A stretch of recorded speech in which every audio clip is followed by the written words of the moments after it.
이번 시간에는 이제 벡터와 그 연산이라고 얘기하는 파트의 첫 번째 시간입니다. 벡터의 뜻과 오늘은 표시법에 대한, 표시에 대한 형태에 대한 것을 한번 배워보도록 할게요. 이 벡터라고 얘기하는 건 이제 대부분 학생들이 물리에서 많이 이제 어느 정도 접해봤을 겁니다. 근데 이제 정확한 어떤 뜻이 뭐고, 그 다음에 표시는 어떻게 하는지, 표시는 사실은 그냥 외우면 되는 건데, 그러니까 외우는 게 아니라 어떻게 보면 기억하면 되는 건데, 뜻을 좀 정확하게 알았으면 좋겠어요.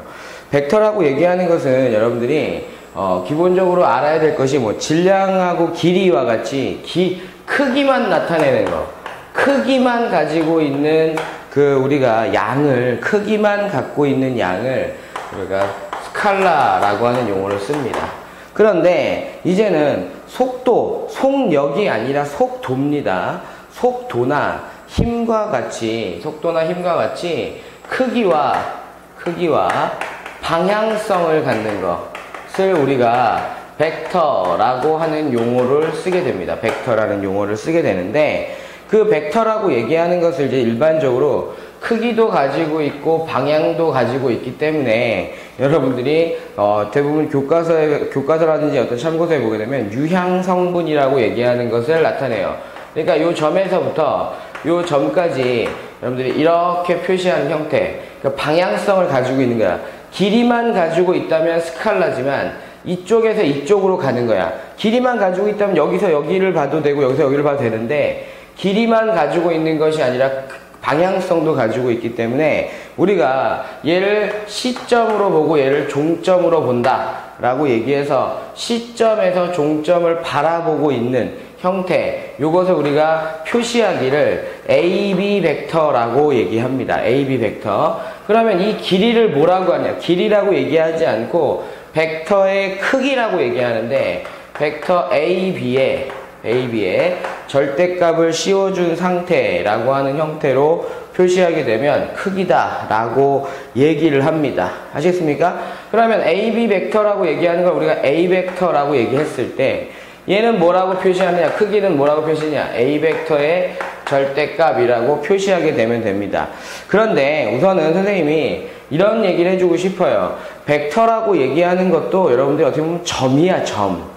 대부분 모든 학생들이 벡터 그러면 선분, 유향성분, 그러니까 이쪽에서 이쪽으로, 시점에서 종점으로 바라보고 있는 유향성분이라고, 선분이라고 얘기하는데, 이렇게 생각하면 돼요. 이 점에서 이 점을 그냥 바라보고 있다라고만 생각을 하시면 돼요. 그러니까 점입니다, 점. 아시겠습니까? 점에 대한 모습을 나타내는 건데, 시점과 종점을 생각하지 않을 때는 그냥 우리가 좌표 평면에다 표시해 놓고 점만 툭 찍으면 끝났는데, 그것을 이제 이런 생각을 하시면 돼요. 원점에서 걔 A점, A,B라고 하는 점을 바라본다라는 개념으로 보는 것으로 생각을 약간 전환만 시키면 문제를 풀어가는데 약간씩 도움이 될 겁니다. 그리고 벡터라고 얘기하는 것도 어떻게 보면 새로운 집합이에요.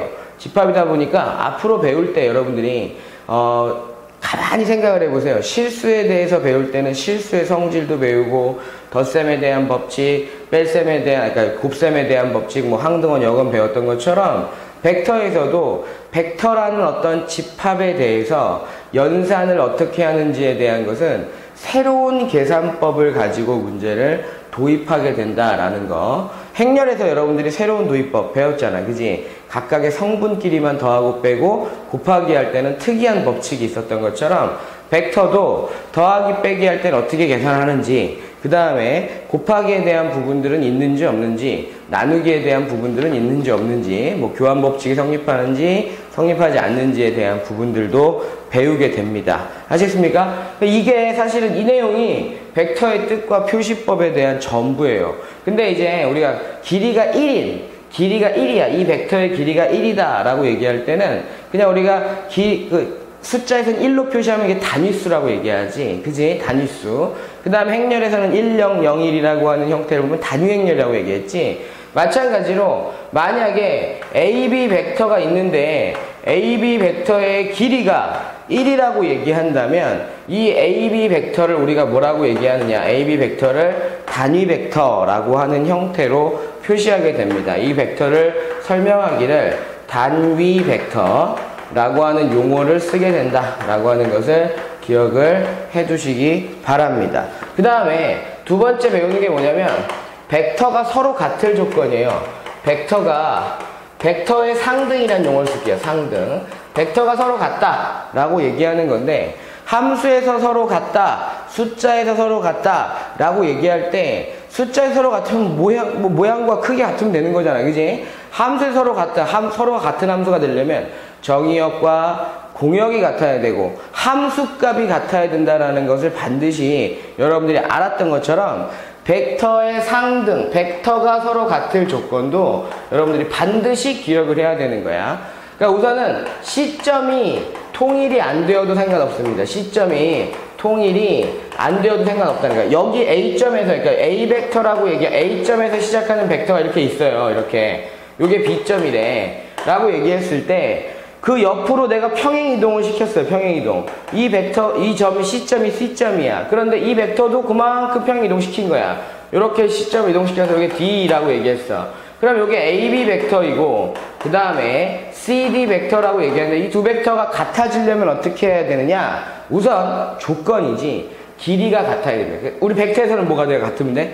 크기가 같으면 됩니다. 그 다음에 뭐가 같아야 돼? 방향성도 같을 때, 크기도 같고 방향도 같을 때. 그러니까 결국에 방향이 같다라는 건 뭐야? 평행하다라는 말이겠지, 그지? 평행하고 있을 때 여러분들이 벡터가 서로 같다라고 얘기를 하는 거야. 그럼 이거 왜 가르칩니까? 라고 얘기할 때 여러분들이 벡터에 대해서 이제 여러분들이 앞으로 연산도 배우게 되고 여러 가지 배울 거 아니야. 그지? 그럴 때 평행 이동을 하게 되면 여러분들이 벡터를 평행 이동하게 되면 두 벡터는 같은 거야 라고 생각할 수가 있다라는 것을 기억을 하시라는 겁니다. 아시겠습니까? 그러니까 크기도 같고 방향도 같을 때에만 우리가 벡터가 같다라고 얘기를 한다라고 생각하시면 돼요.